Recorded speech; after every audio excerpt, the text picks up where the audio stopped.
Hello everyone, back for another report back from how it's all going from up here on top of the crane. Starting to get very windy. Looks like a bit of it. Whoop.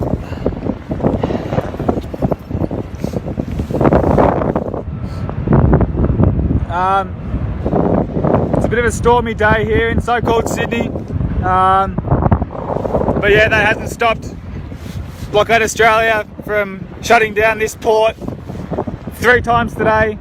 This is the 4th day we've shut it down this week, and yeah, I guess we are calling on other climate concerned people to step up to the challenge and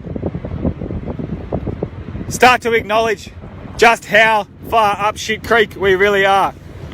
You know, we are facing a global environmental emergency that is not being addressed and that has been actively blocked by Australia, but not only Australia. You know, all of these nation states around the world, you know, they're very good at wheeling out PR campaigns and these greenwashing sorts of statements, but they don't do anything.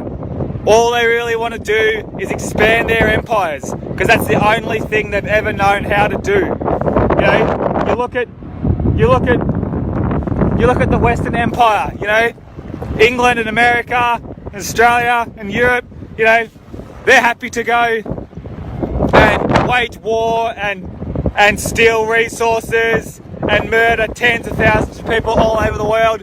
But then they also, you know, as soon as some other sort of empire like Russia does it, they go and, oh, look at you baddies over there. It's like, this system, the Australian system, is part of the most vicious, violent empire that has existed on this planet. And it is still in power here, and it is very determined not to let go. You know, the people in the majority world, you know, where most people live, who are working for, you know, working as pretty much slaves, they have no capacity to change this global order because they are not in control, because they're, you know, their states are subservient to the Western Empire and this global rule system that the Americans and the British and the French and the Europe and have set up to benefit themselves. You know, the pillaging of Africa, the pillaging of this continent here, you know, the pillaging of Latin America by the United States. That is the reality of the world, is that these empires will use force, will use brutal violence to maintain their control over global supply chain, over global supply lines. So it's up to us, the people who can see that, to put our bodies in the way of their supply lines. And that's what I'm doing here today. I'm here on Bidjigal country. This land was stolen here by the British Empire, and the British Empire built this facade of a nation, and they called it Australia. And yeah, they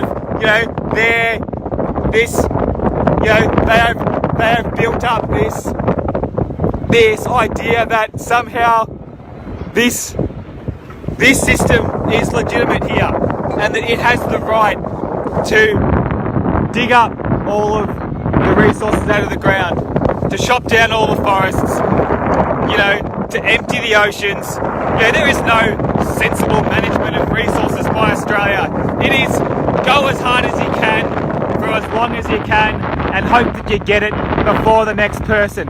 You know, that's the policy that Australia has been promoting since it started. You know, this system is not corrupt. This system was set up to be corrupt. It was rigged from the beginning to make sure that the people who wanted to to extract resources and make as much money as they possibly could come here and do that at ease, and that you know, the system that we know as Australia would provide the military resources to protect those corporate ventures on the other side of the world. And what we see now, what we see now with Australia is the result of that corporate venture from Europe, where they went out like empires have throughout history to steal and rob and murder. And yeah, you know, we are not. It's really stormy up here,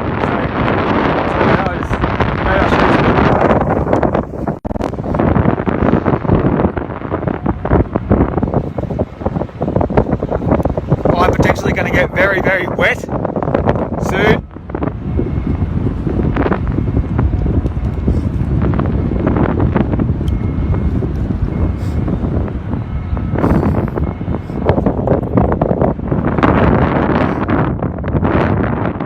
Those lovely comments, fellas.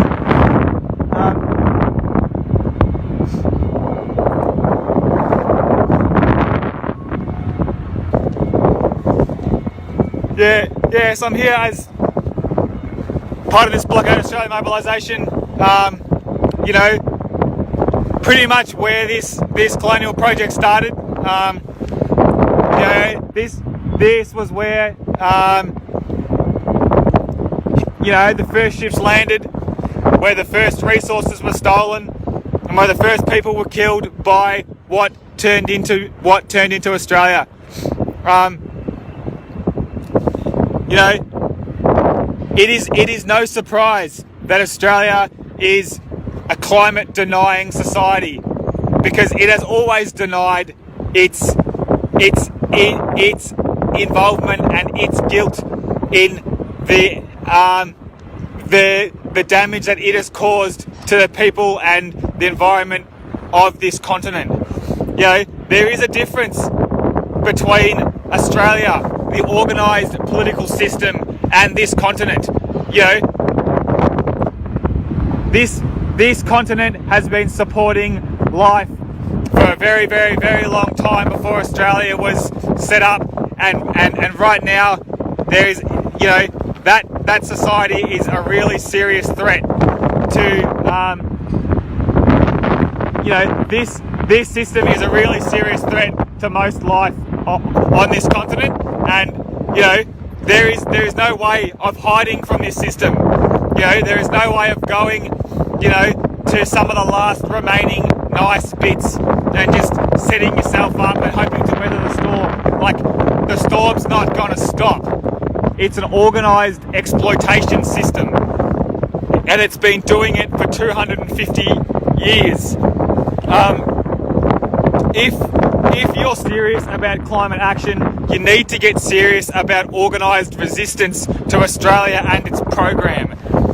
You know, and I'm not talking about changing governments, getting another puppet in to tell you that everything's all right and that you're actually doing good by, you know, participating and making this machine work, because that's just not true.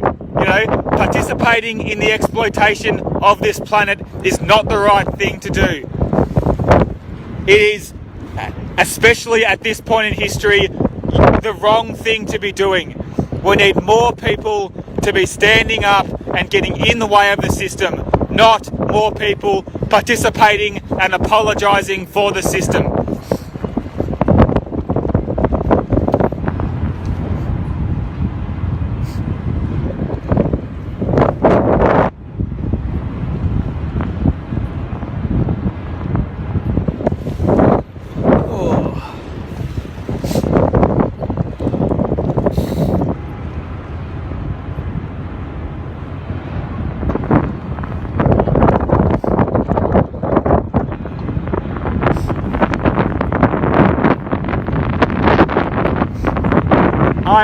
So Blockade Australia has a mobilisation coming up in June. It's a public mobilisation. We're asking as many people as possible to come from across the continent to shut this city down for a week. And yeah, I guess that's just the beginning of what we hope will be, you know, a period of continual growth of political resistance to Australia and its program, because organised and sustained resistance is the only thing that the people in charge are frightened of. You know, they are not afraid of being voted out. They just go and get a job with the people that got them pre-selected in the first place. You know, they are not afraid of being taken to court, because a slap on the wrist does not matter when you have 15 houses and you and your mates, you know, sit in all the powerful positions in society and block out all the other people whose voices are consistently being ignored. Oh, this weather looking grim.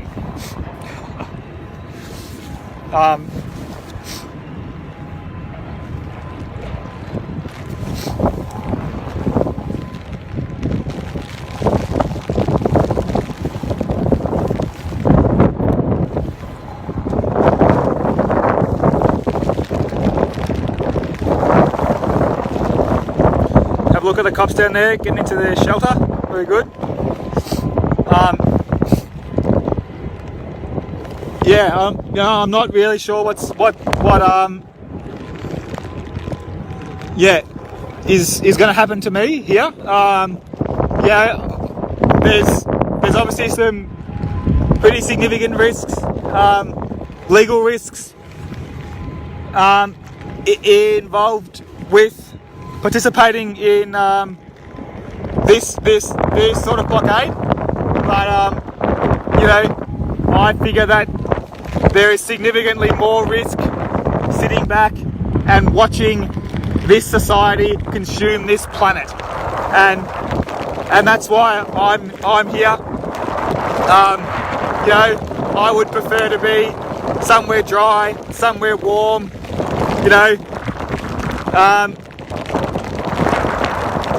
You know, kicking my feet up, but you know, we're in an emergency, and we are not living in a society that is taking it seriously. So we need to be getting in the way of that society and forcing it to act. You know, we need to be